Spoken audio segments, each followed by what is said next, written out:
Bwana Yesu asifiwe. Amina. Bwana asifiwe. Amen. Kama una amani punga mkono. Nina furaha tena usiku wa leo kwa sababu kadha wa kadha. Sababu ya kwanza, nipende kuwashukuru madaktari wenzetu ambao wametutembelea na kutia joto. Mahali mlipo mnipungie mkono. Asante sana, Mungu awabariki. Lakini sababu kuu ya pili inayonifanya niwe na furaha ni kwa sababu nawaona rafiki zangu ambao nasoma nao pia mwaweza kunipungia mkono. Mungu awabariki sana. Amen. Lakini jana tulikuwa na somo ambalo lilikuwa linasema kama Mungu anatupenda, kwa nini asimuue shetani? Lakini kwa ufupi tu ni kwamba kwa wale ambao hawakuwepo, tulichunguza tukagundua ya kwamba suluhisho la dhambi aliyoitenda shetani si kifo cha shetani, bali suluhisho linapatikana kwa Kristo pekee. Na hivyo tukamaliza somo la jana kwa kujifunza ya kwamba kuitetea dhambi aliyoifanya shetani si sababu ya kuokolewa kwako, ama kutetea kosa alilofanya shetani haiwezi ikawa suluhisho kwa wokovu wako na wokovu wangu. Na hivyo hakuna sababu ya kutoa udhuru juu ya dhambi iwayo yoyote, na kutoa udhuru kwa dhambi iwayo yoyote ni sawa na kuitetea dhambi hiyo unayoitolea udhuru. Somo la leo, somo ambalo mhubiri mwenzangu ametambulisha kuwa ni somo zito sana, lina kichwa kinachosema siri yangu. Lakini ngoja niseme jambo fulani mahali hapa. Unajua, tunapoleta mikutano kama hii, mtu fulani anaweza akaamini ni kwa ajili ya hawa ambao wameandaa mikutano hii. Lakini rafiki yangu, nikwambie tu ya kwamba ikiwa ingekuwa kwa ajili ya watu hao, ingeendelea huko ambako wao hufanya ibada. Lakini pia yuko mtu ambaye naye amehusika kuandaa mikutano hii, haelewi vizuri. Anapokuja hapa anaamini mikutano hii ni kwa ajili ya wageni peke yao. Si kweli, si kweli. Mitazamo yote hiyo miwili si sahihi. Lakini mikutano hii ni kwa kila anayefika mahali hapa. Bwana asifiwe. Wakati fulani nilikuwa na mkutano kama huu kule Mtwara. Ulinifundisha kufahamu kitu kimoja tu kirahisi, ya kwamba mikutano kama hii inakuwa imeandaliwa na Mungu, na Mungu anawaandaa watu maalum kwa ajili ya ujumbe ambao unakuwa umeandaliwa.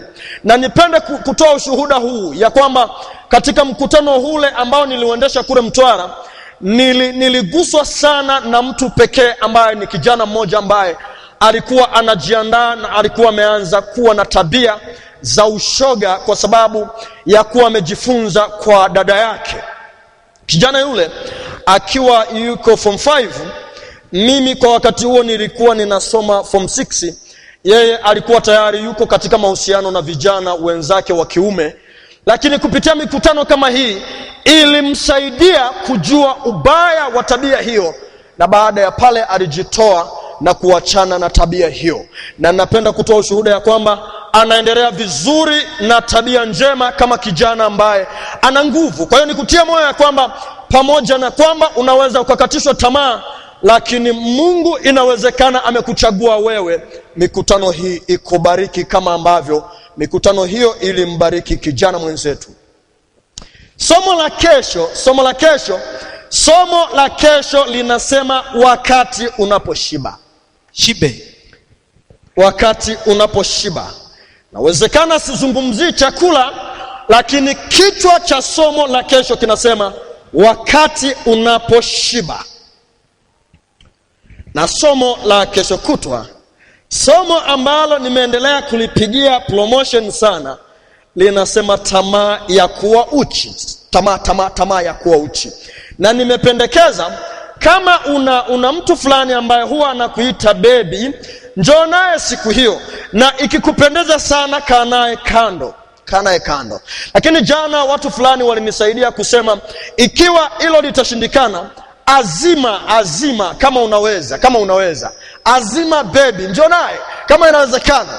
Lakini mtu fulani akaniambia, wako watu pia wana midoli wanaita pia baby, wengine wanalala nayo vitandani, wengine wanaibusu, wengine inawatia moyo. Kwa hiyo kama pia hilo unalo, njoo nalo, linaweza likakusaidia katika somo hili ambalo tutakuwa tukijifunza.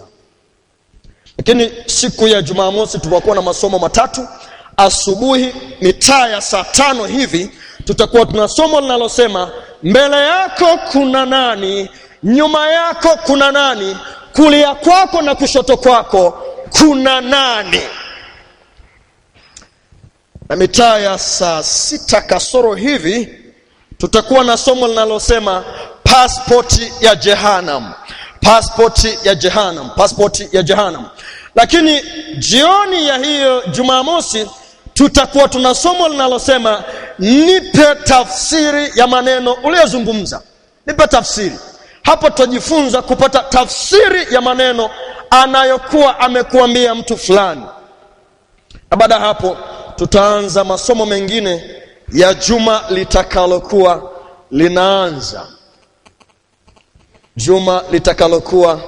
linaanza.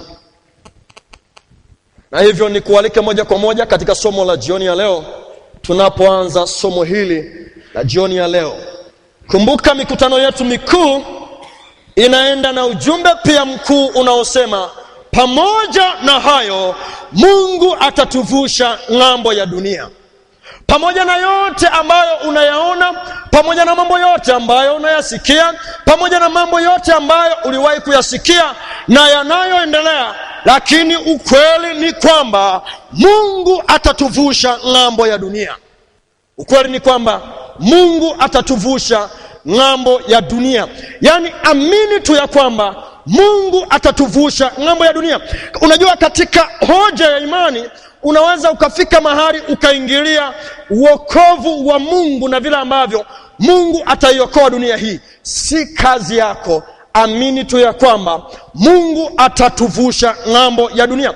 Ngoja nikwambie, katika kitabu cha Yohana sura ya 3 aya 16, Mungu anaeleza, anasema, kwa maana jinsi hii Mungu aliupenda ulimwengu akaamua kumtoa mwana wake wa pekee, ili kila aaminie asipotee bali awe na uzima wa milele. Kwa hiyo ngoja nikwambie, uzima wa milele ni kwa kila atakayemwamini Mungu ya kwamba anaweza akampatia uzima huo wa milele.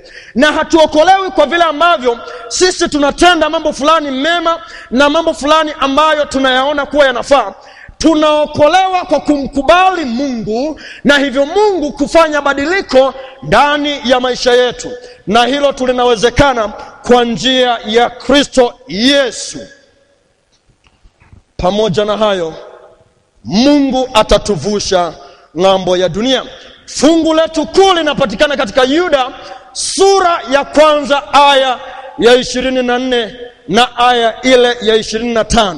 Na fungu hili linatuelekeza juu ya ahadi itokanayo na uweza mkuu wa kuokoa ambao unapatikana kwa njia ya mpango maalum ambao Mungu ameweka. Na Mungu yeye anaeleza ya kwamba yeye pekee ndiye mwenye uweza wa kutufanya sisi tuishi bila mawaa, na hivyo kustahimili au kuwa na vigezo vya kusimama mbele ya siku ya utukufu wake, siku iliyokuu sana. Na yeye huyo Mungu ambaye tunamhubiri, utukufu una yeye, nguvu uweza una yeye, tangu milele na hata milele vyote vina yeye. Yuda sura ya 1 aya 24 na aya 25. Somo la leo unaweza usinielewe vizuri. Unaweza ukajenga mwafaka fulani ndani ya akili yako. Unaweza ukafikiri wakati fulani hata muandaaji wa somo hana maadili vizuri. Unaweza ukafikiri hivyo, unaweza ukadhania hivyo. Ngoja nikwambie, wakati naandaa somo hili, kila aliyekuwa akijipitisha alikuwa akijaribu kunishauri, hiyo picha usiiweke. Nikamwambia huwezi kuelewa, maana huelewi ni nini ambacho kimenifanya niandae somo hili. Nafahamu bila ambavyo tuna umri tofauti mahali hapa, lakini somo la leo lapaswa liwe hivyo unavyoliona. Somo la leo linalosema siri yangu lapaswa liende kama unavyoliona. Bado kwambie, wasomi wa leo tunashangaza sana. Huyu ni mmoja wa wasomi ambao wamefika kama mahali ambapo sisi tumefika, lakini amekubali kama watu wengine wanavyokubali kuachwa uchi na mtu ambaye hajafika hata la 4, hajafika hata la 4. Ngoja nikwambie, wewe unakubali na degree yako na diploma yako na certificate yako, kweli mganga wa kienyeji aweza kukufanya ubaki uchi mbele ya familia yako? Kweli inawezekana? Inawezekana. Hicho kikanifanya niandae somo ambalo litatusogeza karibu na kujifunza somo hili. Mganga anakupatia masharti kadha wa kadha. Huyu unayemuona mbele yako amekubali kukaa uchi, amekubali kuvishwa manyanga, amekubali kukubali kuku akae juu ya kichwa chake. Kuna uwezekano pia huyu kuku alimnyea. Kuna uwezekano huo. Maana kuku anapokuwa under tension, anapokuwa chini ya kitu fulani ambacho kinamfanya akose amani, aweza kujisaidia muda wote. Huyu msomi hayo yote amekubaliana nayo. Je, kweli kama wasomi tuishi hivyo? Msomaji, soma Isaya sura ya 8 aya 19. Isaya 8 aya 19 inasema, na wakati watakapokuambia tafuta habari kwa watu wenye pepo na wachawi waliao kama ndege na kunong'ona, je, haiwapasi watu kutafuta habari kwa Mungu wao? Je, waende kwa watu waliokufa kwa ajili ya watu walio hai? Ngoja nikwambie rafiki yangu usiku wa leo, Mungu anazungumza kupitia nabii Isaya. Wakati watakapokuambia tafuta habari kwa watu wenye pepo na kwa wachawi na watu waliao kama ndege na kunong'ona, je, watu wenye hadhi kama yako haiwapasi kutafuta suluhisho la matatizo walio nayo kwa Mungu? Haiwapasi wamkimbilia Mungu? Je, wakimbie kwa wachawi na waganga? Je, wakimbie kwa watu ambao wananong'ona kama ndege? Ngoja nikwambie, waganga ni watu wa ajabu sana. Wameweza kuwabadilisha mawazo hata watu ambao ni wasomi. Na hili ndilo ambalo linawafanya hata wale ambao tuko nao hapa waamini kabla ya kuja kusoma ya kwamba wanaweza wakafaulu kwa sababu ya uganga na uchawi unaofanywa na familia zao, unaofanywa na waganga wanaowaendea. Lakini Isaya anasema si vyema na ni dhambi sisi ambao tumefika mahali tunaelewa, tunaufahamu, kuwaendea watu wenye pepo na wachawi na watu ambao hulia kama ndege. Ngoja nikwambie, ni gharama sana pia kumwendea mganga. Fikiri mtu ambaye amejiweka kama hivi, lakini unakimbia kwake ukiamini ya kwamba suluhisho la matatizo ulionayo ni kwa mtu wa namna hiyo. Ngoja nikwambie, tusogee mbele tuangalie mfano wa watu ambao zamani sana waliwakimbilia watu kama hawa, watu waliao kama ndege, watu ambao hunong'ona kama ndege, watu wachawi na waganga. Mfano wa mtu ambaye aliwahi kuwaendea watu wa namna hiyo, kitabu cha Wafalme sura ya 2, kitabu cha Wafalme wa 2 sura 23 aya ya 24. Mfano wa mtu ambaye aliwahi kuwaendea watu waliao kama ndege, watu wachawi na watu ambao ni waganga.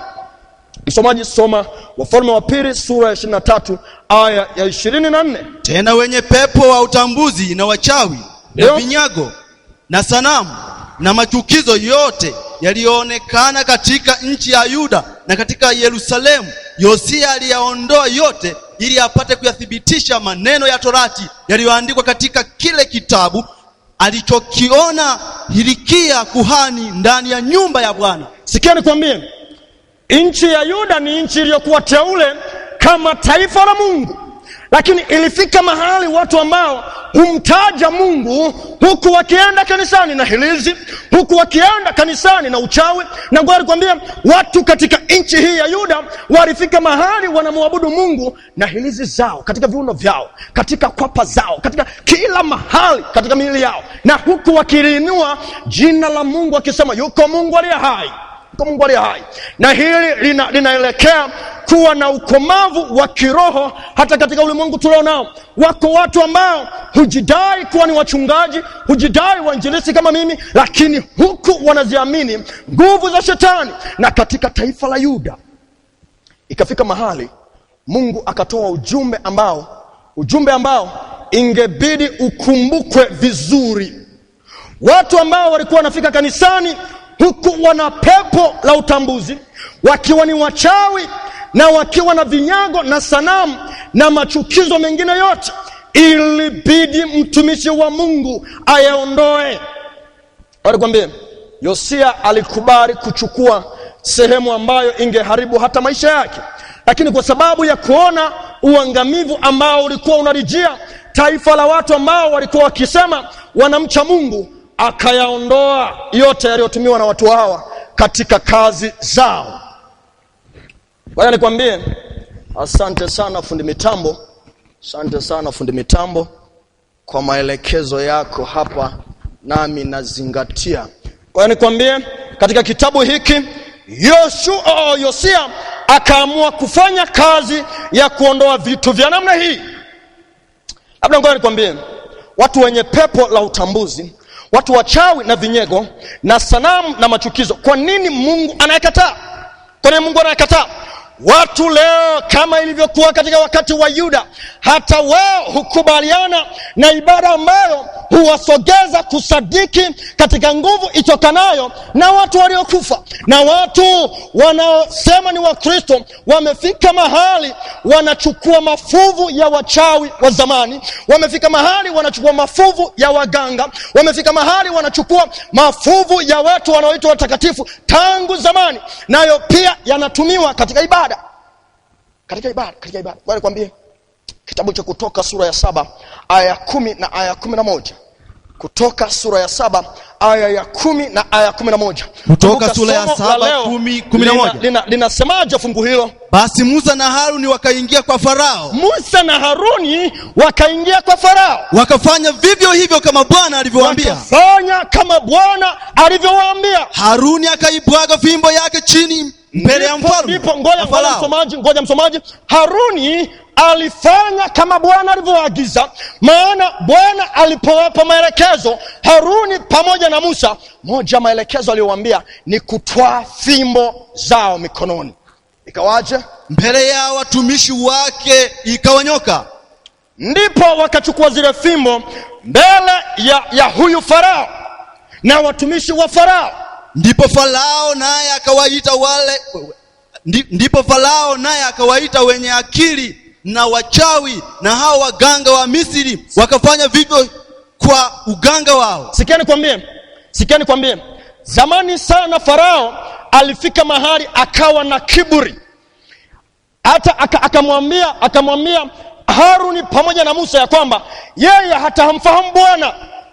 Sasa siku moja, wakati wa kuhakiki uweza kati ya uweza wa Mungu na uweza wa hawa ambao huyu Farao aliwaamini, Mungu akamwambia Haruni na Musa, nendeni kwa Farao mbele ya watumishi wake mkiwa na fimbo. Na wale Musa na Haruni wakakamata zile fimbo mbele ya Farao kama Bwana alivyoagiza. Walipofika mbele ya huyu Farao, wakazibwaga zile fimbo chini, nazo zikawa nyoka.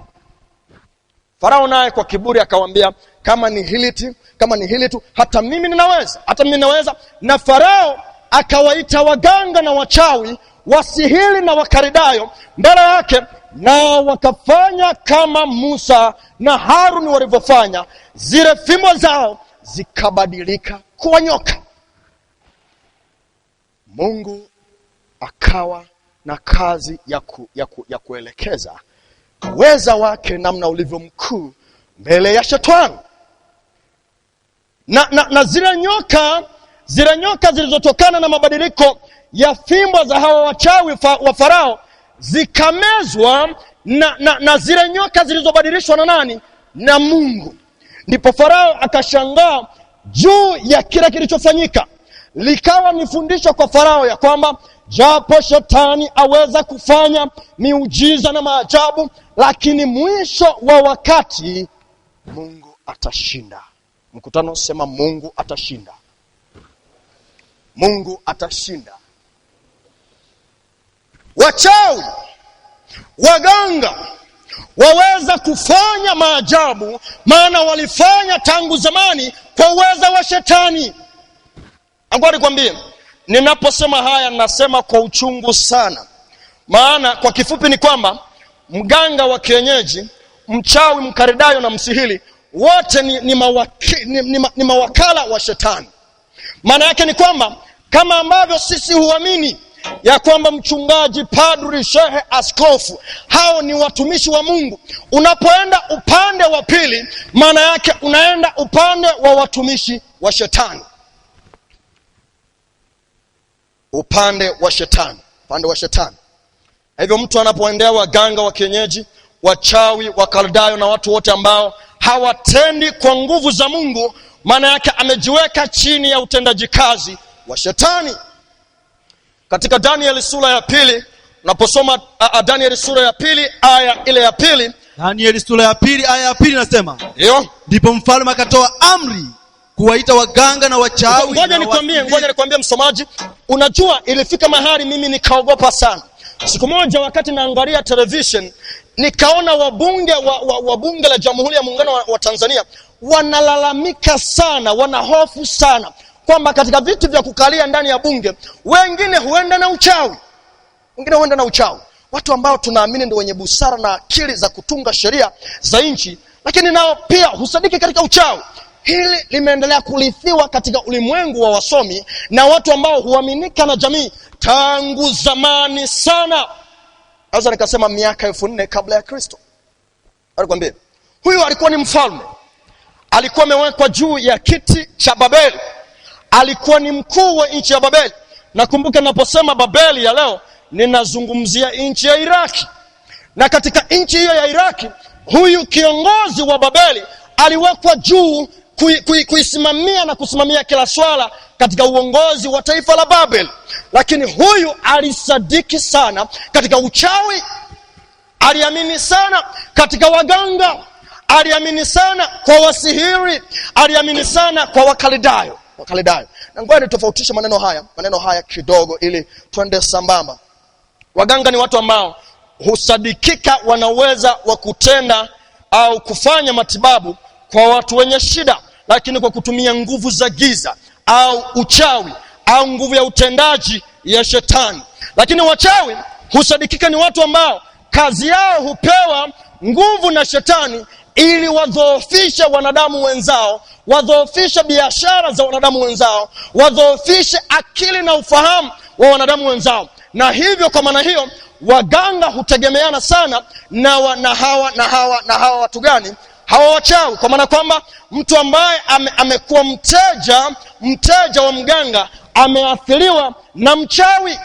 Lakini leo imefika mahali mganga wa kienyeji hapa anatibu mlango wa nyuma, mlango wa mbele huyo anachawi, anafanya nini? Tunasema anatumia uchawi. Maana yake ni kwamba unaingia mlango wa mbele huko ameandika mganga, lakini nyuma ya pazia pia yeye aweza kufanya kazi ya kuroga. Alikwambia unaposogea mbali kujifunza kwa habari ya wasihiri, unagundua ya kwamba hawa ni watu ambao wanaufahamu kidogo, wanaufahamu sana kwa namna ya kutumia viumbe vya asili kufanya maajabu, kufanya maonesho. Unaweza ukafika mitaa fulani, kwa mfano pale Mwanjelwa, ukakuta mtu amekaa na makaratasi, amewakusanya watu na anawaambia ninaweza kuyabadili haya makaratasi na kuwa fedha.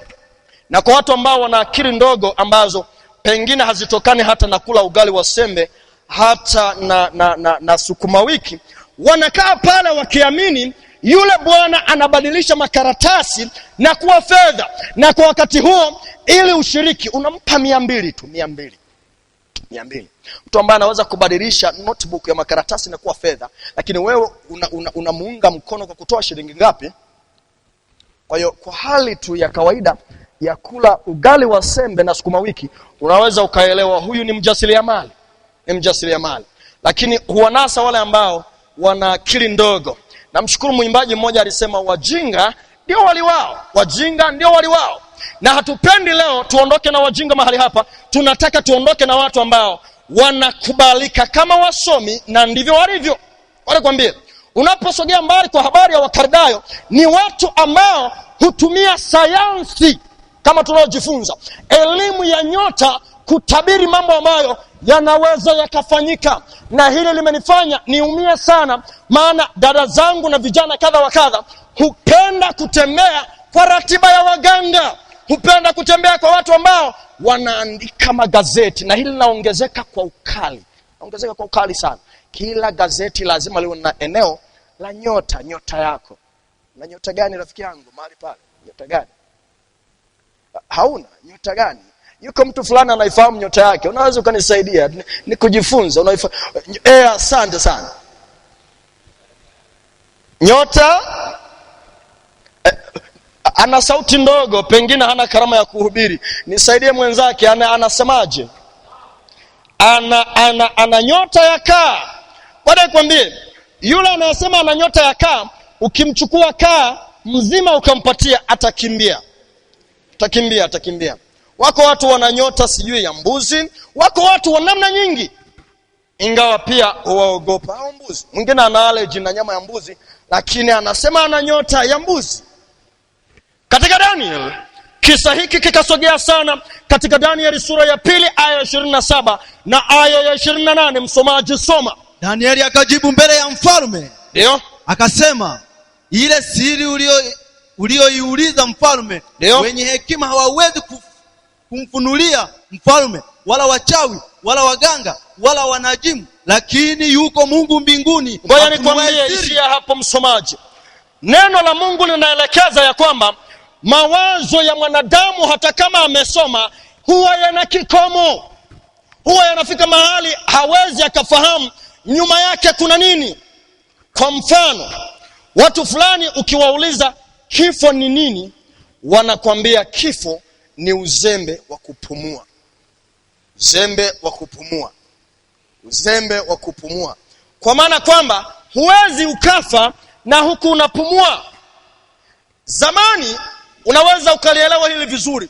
Wakoloni wa Kijerumani ulikuwa ukiwa umepewa adhabu labda ya kunyongwa au kifungo cha maisha. Ukifa hapa katikati kwenye kaburi lako, walikuwa wanafunga pale na kufuli. Sawa? Kwa maana kwamba ikitokea lolote, wewe ukajitahidi, ukakurupuka, ukaanza kupumua, ukute wamefunga. Na walikuwa wanasogea mbali zaidi. Kabla ya mazishi yako, ulikuwa unacharazwa viboko kadhaa. Wakijaribu kwamba pengine unaweza ukawa ulijidhoofisha, ukataka wakuache huru, na hivyo kwa viboko vile pengine akili ingekurupuka na wewe ukaachana na uvivu wa kupumua. Lakini swala hilo wanasayansi hawana suluhisho. Ndio maana wanaishia mahali tu wanaeleza vitu ambavyo vinaweza vikawa ni visababishi vya kifo, ingawa hawana suluhisho la kifo. Na hata kama wanasema wana utaalamu pia, nao pia bado wanakufa. Ndipo huyu mfalme wa Babeli Nebukadreza aliamini ya kwamba watu wenye elimu katika taifa la Babel walikuwa ni suluhisho la kila tatizo katika nchi ya Babeli. Hawa wakaletwa watu wenye vitambi, watu wenye plado zao, watu wenye mafanikio, wakiwa wameitwa na rais wa nchi. Wakafika kila mmoja na mbinu yake, kila mmoja na mpango wake wa kutembea. Na ngoja nikwambie, ninapoeleza hili unaweza ukalielewa vizuri. Mtu ambaye tu hapa ana diploma, wengine anatembea mikono hivi, yaani anatembea kana kwamba mambo yote amemaliza. Wako wengine ambao kwa sababu tu ya kuchaguliwa kuja kusoma degree, anatembea nguo ziko kila anavyojisikia.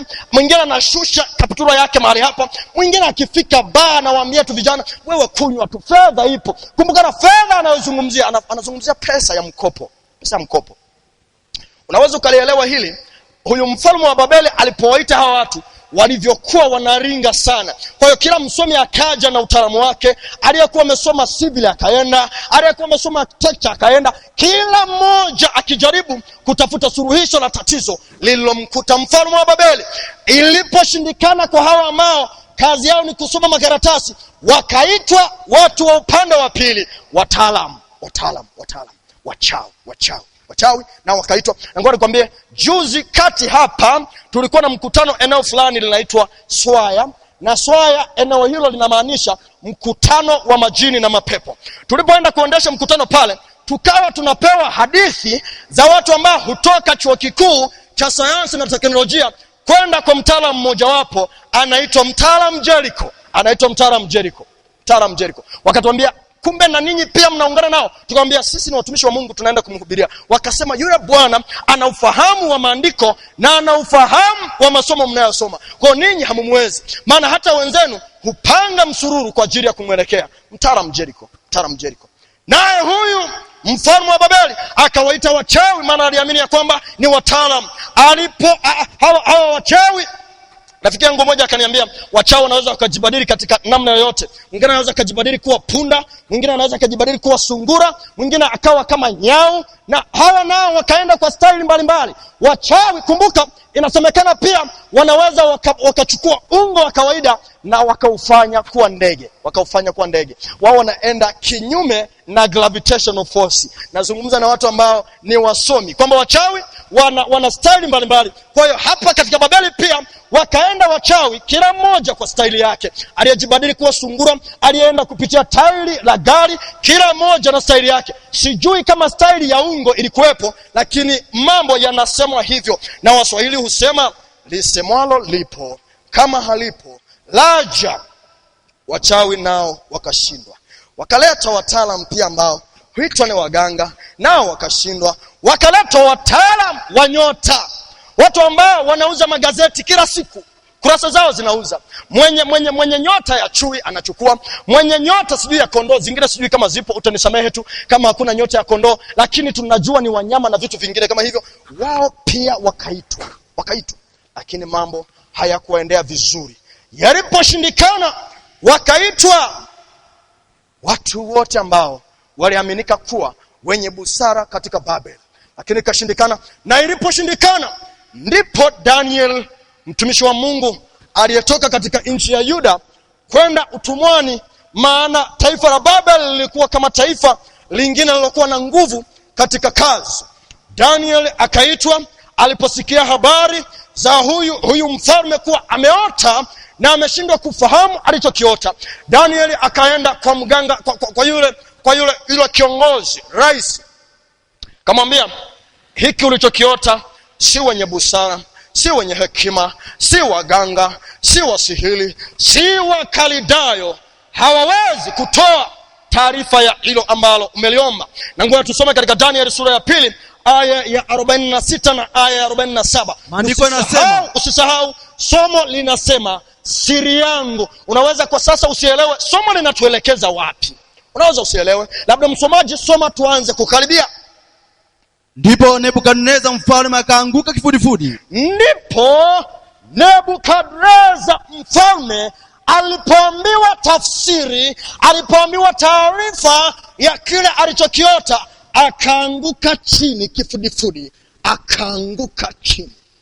Akamsujudia Danieli. Akatoa amri wamtolee Danieli sadaka na uvumba. Akatangaza katika taifa la Iraki, watu wote watoe sadaka kwa ajili ya kazi aliyoifanya mtumishi wa Mungu Daniel.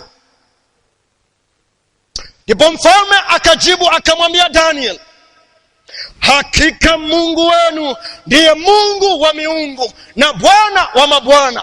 Mtu ambaye alikuwa anawaamini waganga na wachawi akabadilika na kuwa mwinjilisti, akaanza kuhubiri. Kila alipokuwa akihutubia taifa la Babeli, akawaambia yuko Mungu ambaye yeye anaweza na ni Mungu wa miungu. Haleluya! Mfalme Nebukadneza akawa ni mifano ya marais na viongozi wa nchi ambao waliwahi kuhubiri habari za Mungu mwenye uweza. Mungu mwenye uweza. Mkutano sema Mungu anaweza. Mungu ana nguvu. Mungu ni kila jambo. Yeye aweza kufumbua siri, kwa kuwa amefanya nini? Amekusaidia wewe Danieli kufunua siri ya kile nilichokiota. Alikwambia vitabu hivi manabii hueleza sana vile ambavyo uchawi uliwahi kusumbua katika historia ya mwanadamu. Labda tusome Isaya sura ya 47 aya ya 12 itusaidie kuelewa vizuri zaidi. Isaya 47:12. Ndio. Simama sasa na uganga wako. Sikia nikwambie, na wingi wa uchawi wako. Ilifika mahali, unajua namzungumzia nabii Isaya, moja wa manabii ambao walichukia dhambi kiwango ambacho kiliwafanya wahubiri uchi. Unaweza usinielewe vizuri kwamba ikitokea hapa nikaanza kuhubiri niko uchi, wote watakimbia. Lakini Isaya kwa sababu ya dhambi iliyosonga sana ndani ya wacha Mungu, ilimbidi afike mahali ahubiri uchi. Anakata mitaa uchi, akiwaambia watu waache dhambi, watu waachane na mambo ambayo hayawaelekezi kwa Mungu. Na ndipo Isaya anapoandika mahali hapa akaandaa mojawapo ya somo ambalo kwa leo lingekuwa kama somo gumu sana. Somo gumu. Yaani mbele yako kuna mchawi, mbele yako kuna msiri, kuna mkaridayo, kuna mchawi na kila mtu ambaye huamini nguvu za uchawi. Alafu umewaita kwenye mkutano, unaanza kuambia wewe ninakujua, simama na uchawi wako. Wewe ninakujua, simama na uganga wako. Wewe ninakujua, nilikuona ukienda kwa mtaalamu Jericho. Ilikuwa ni vigumu, na kwa leo ingekuwa ni vigumu sana. Lakini Isaya akawaambia simama sasa na uganga wako na wingi wa uchawi wako uliojitabisha nao tangu jana wako. Anakuambia tangu zamani sana vijana nao walikuwa wakijihusisha na uchawi, walikuwa wakijihusisha na masuala ya utabiri wa nyota, walikuwa wakijihusisha na masuala ya kuamini juu ya uwezo wa shetani. Unaweza ukawa hujanielewa vizuri. Kama una rafiki yako ni mwaminifu sana, anaweza akawa hana chale yoyote usoni, lakini akikosa kwenye kwapa atakuwa nayo kwenye mapaja, akikosa kwenye mapaja atakuwa nayo kila sehemu fulani iliyofichwa. Na wengine kwenye ulimi, wengine kwenye ulimi. Asante mwinjilisti Zekaria. Wengine kwenye ulimi, wengine imefika mahali hata akikusalimia unakuwa na mashaka, huyu kweli si mchawi, huyu kweli si mganga wa kienyeji. Maana akinyosha mkono hivi, kila nguo inapoendelea kutoka, wewe unaona tu yeye amekwaruzwa. Unajiuliza, huyu mtu aliumbwa hivi? Je, ni kweli huyu alizaliwa katika tumbo la mama yake na hizi alama? Lakini mbona kama zina mpangilio, hapa ni 2, hapa ni 3, hapa ni 4, inakuaje? Wengine huwa naogopa kwa sababu ya vile ambavyo mwili wao wameufanya kuwa ni sehemu ya kuchezea. Alikwambia uchawi ulisumbua sana, na wengi wao tangu zamani walijitabisha kwa uchawi tangu enzi za nini? Za ujana wao. Usiku wa leo, je, yuko kijana ambaye amehangaishwa na uchawi? Yuko kijana ambaye yeye akili yake imejengeka sasa kwa watabiri tu wa nyota? Unajua kuna watu ambao hawaamini kama wanaweza wakapata wachumba bila kwenda kwa mganga wa kienyeji, na wengi wameogeshwa madawa ya ajabu. Mtu fulani aliniambia alikuwepo kijana mmoja ambaye alikuwa na ugonjwa wa safura, lakini alipoenda kwa mganga wa kienyeji akamwambia lete hapa kuku. Walipomchinja yule kuku, wakachukua maji kwenye dishi, akawa anadumbukiza yale maji au anadondosha ile damu kwenye maji, na kila alipokuwa anatengeneza mstari wa damu anamwambia, unaiona hii ramani inaelekea kwa mtu ambaye amekufanyia uchawi, mtu ambaye ana safura. Lakini mganga anamwambia, angalia aliyekuroga.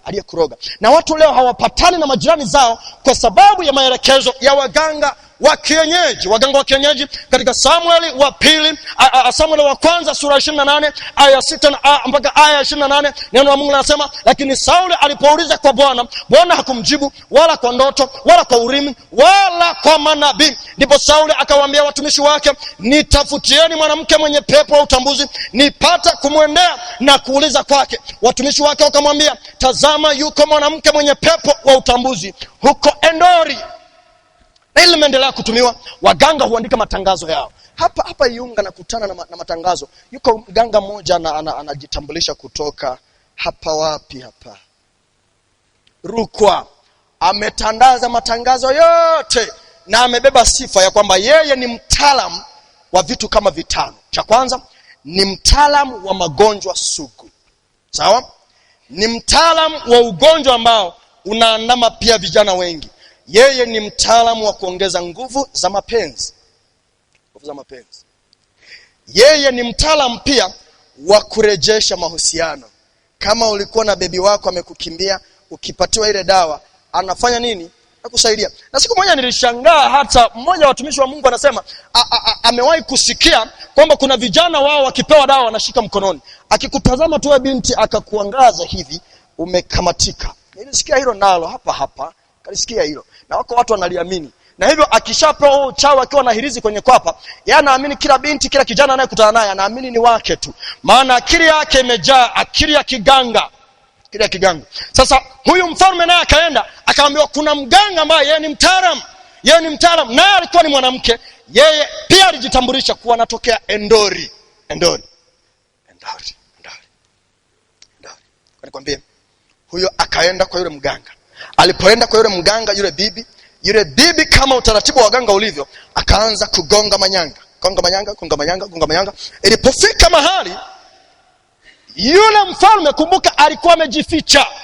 Maana ingekuwa ni aibu kwa mfalme kwenda kwa mganga. Na huyu mfalme alishawahi kupiga marufuku kwa waganga wa kienyeji kutenda kazi. Sasa yalipomkuta yeye akafunika yale mavazi ya kifalme. Alipofunika mavazi ya kifalme, akafika mahali akaenda usiku. Alipofika kwa yule mganga, yule mama alipoanza kutengeneza yale mauchawi, unapoendelea kusoma kisa hiki, yule kiongozi wa nchi, yule mfalme akashtuka.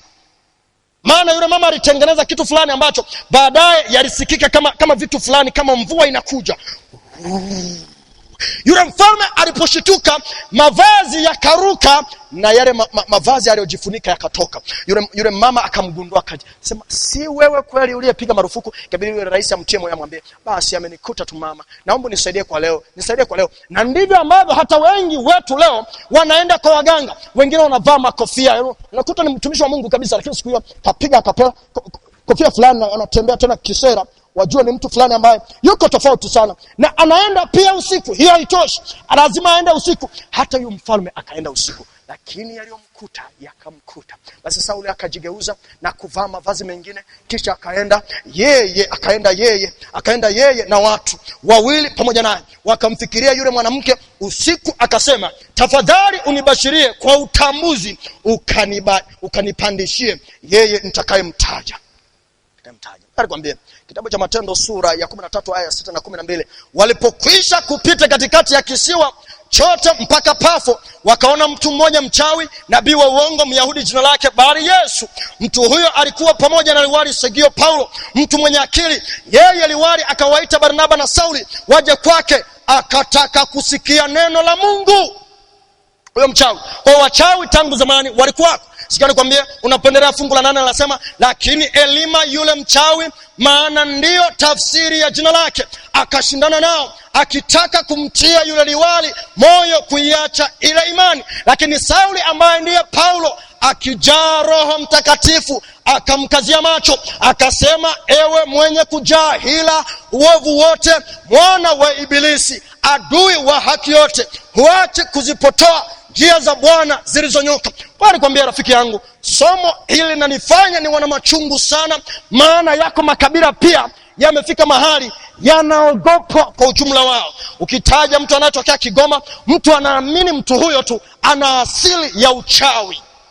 Asili ya uchawi. Kwa sababu yule mwana wa uharibifu Ibilisi hutia uadui baina ya familia na familia, hutia uadui baina ya mtu na mtu, hutia uadui kati ya mtu na mtu, hutia uadui kati ya wasomi na masikini. Ndivyo anavyotenda kazi kupitia uchawi. Lakini fungu la 11 linasema, basi angalia mkono wa Bwana ujuu yako, nawe utakuwa kipofu, usilione jua kwa muda.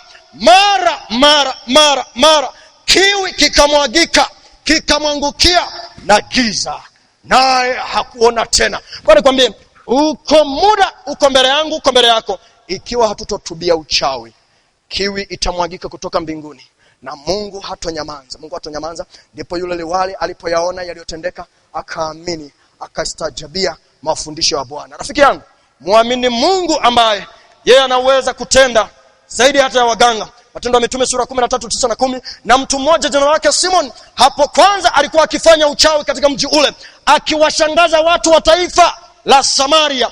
Tusikubaliane jamani na watu ambao hufanya maigizo na miujiza. Tusikubaliane nao. Wameenda mijini, wameenda vijijini na kila mahali, na watu wanawakubali. Watu ambao wamepewa uwezo na shetani wa kutenda vitu vya kushangaza. Tusikubaliane nao. Yeye alikuwa akisema yeye ni mtu mkubwa. Na watu hao wamebeba sifa, wanaaminika, wamepewa majina, ni mtaalamu, ni fundi. Yaani majina makubwa tunayowabebesha si jambo zuri, na Mungu halitaki. Na wako watu wanawasikiliza tangu watoto wadogo na hata wakubwa, wakisema mtu huyu ni uweza wa Mungu. Jamani, neno la Mungu linasema tuzijaribu kila roho. Tujaribu. Si kila mtu anayefanya muujiza ametokana na Mungu. Wengine wanasemekana wanaenda nchi gani tusaidieni? Nigeria. Asante, hilo mmelisema ninyi. Wanaenda Nigeria, nao pia wakijiita ni watumishi wa Mungu. Jamani, si kila mtu ambaye husimama tunakusema mimi ni mwinjilisti, husimama tunakusema mimi ni mchungaji, kila anapotenda muujiza kwamba umetokana na Mungu. Tangu zamani shetani aliendelea kutenda kazi kupitia hata watu ambao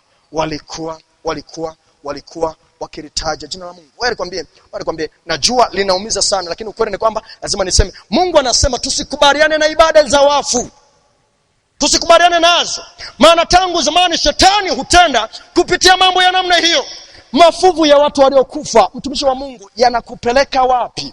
Unayasogeza wapi? Wewe nikwambie, na sipendi kusema, maana serikali inasema unapofundisha usiguse dini ya mtu, lakini tunafundisha kile ambacho Mungu amekisema.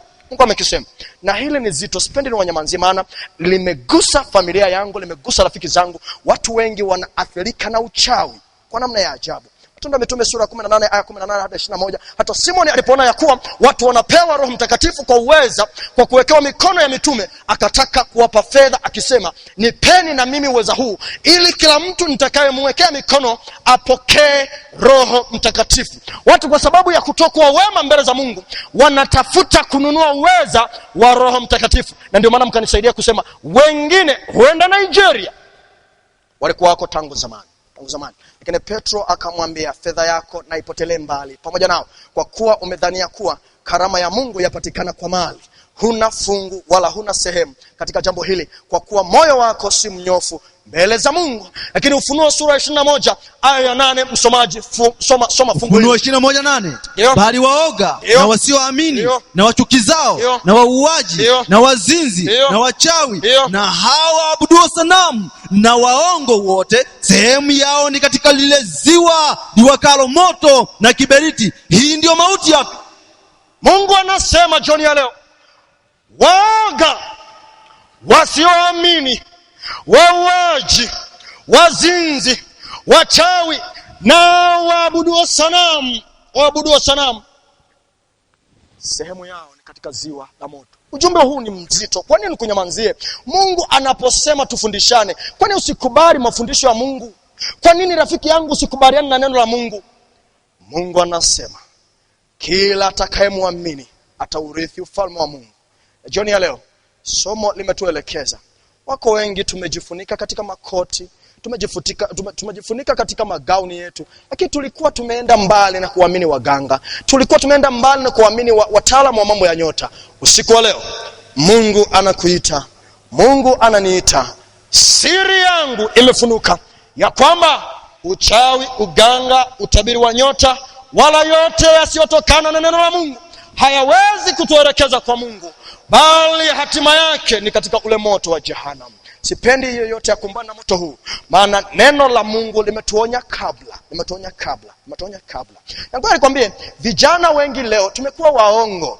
Wewe huku una mchumba, kule una mchumba, chuoni una mchumba, nyumbani kanisani una mchumba, kila mahali tumekuwa waongo. Waongo nao sehemu yao ni katika ziwa la wakalo moto. Tusimame tuombe. Simama tuombe.